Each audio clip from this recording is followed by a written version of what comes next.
Have you done any overlay with the IDI and DiSC? It's so commonly used today and touches on motivation. Simple answer is no.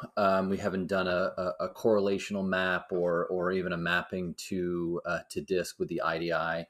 I think DiSC in and of itself, right, when we think about the four types, is much more about personality and behavior. And I know that there's an aspect of DiSC that touches on motivation. I think there are like seven different motivators in DiSC that they would try and tie to those four types. I'm sure that there would be a relationship between the IDI and the motivators and some of the DiSC motivators, but then also the DiSC types, and potentially helpful in some ways in terms of understanding the person's motivators and how that leads to specific behavioral choices and decisions.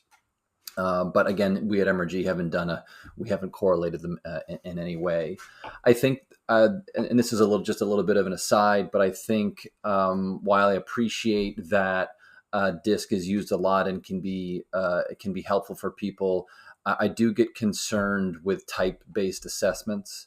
In that, I know that we all like to categorize ourselves, and it can be helpful in some ways, but it also can be detrimental in other ways, where we categorize ourselves as a type, and that actually reinforces maybe some not helpful behaviors in some ways.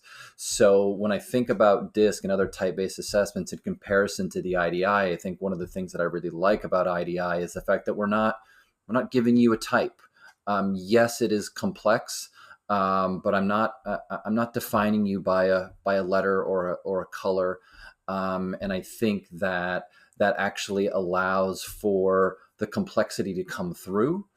People are complex. In my opinion, you can't boil people down to a few different letters or a few different colors. And so I enjoy the specificity, and I think the specificity of the IDI is really valuable in helping understand the person, giving them some awareness, and working forward with them. I think the specificity is very useful in pinpointing and identifying again the why, and using that as a something that's very helpful in the work that you do with them.